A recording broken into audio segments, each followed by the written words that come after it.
Hi, my name is Jessica. I'm here to talk about military sexual trauma, or MST. That's VA's term for when someone is sexually assaulted or sexually harassed during their military service. I'm an MST survivor, and there's more to it than you think.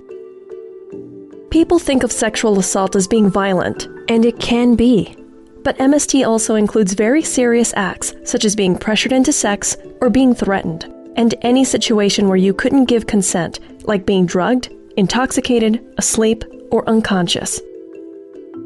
MST includes sexual harassment too, like sexual jokes about you, or being touched in ways that make you feel uncomfortable, or someone coming on to you repeatedly, or being promised something in exchange for sex, like better duty assignments.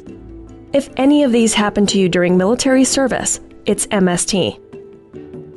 It doesn't matter who the perpetrator was. It also doesn't matter why it happened. Even if it was called hazing or something normal, it's still MST. And MST is never your fault.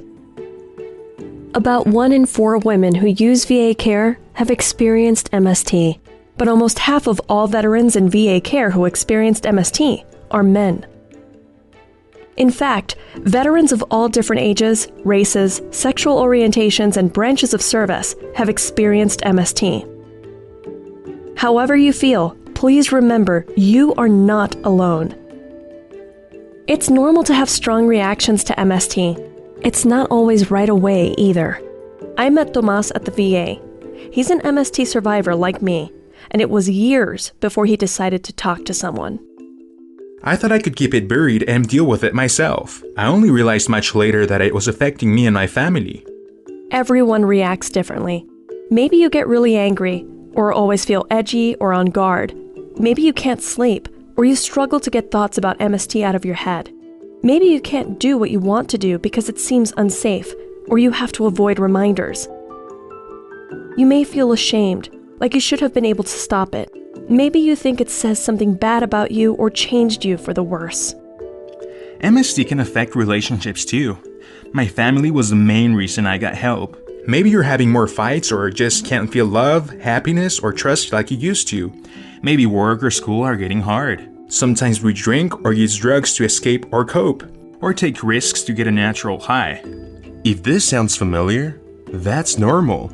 But please know that healing is possible. No matter how damaged you may feel, it doesn't matter how long it's been, you can get your life back. You deserve that. I went through these things myself and hurt for a long time. Getting help was definitely the right call for me. VA is committed to supporting your path to healing too. Deb is the MST coordinator at my VA. Every VA medical center has one. She was one of the first people I talked to. She really understood. She answered my questions and got me connected. Thanks, Jessica.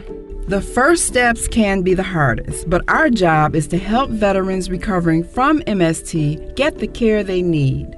We want all veterans to know these important facts. Care for MST-related health problems is confidential and free of charge.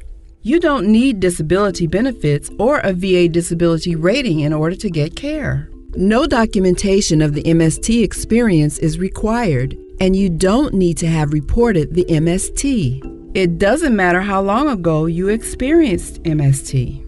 You may be able to get care even if you're not eligible for other VA services. The doctors and counselors at VA are trained to provide the kinds of care proven to help with trauma. To learn more, call the main number of your VA and ask for the MST coordinator, or ask your current VA doctor. Your local vet center is another great resource. MST-related counseling is available at vet centers. MST survivors don't need to have served in a war zone to be seen there.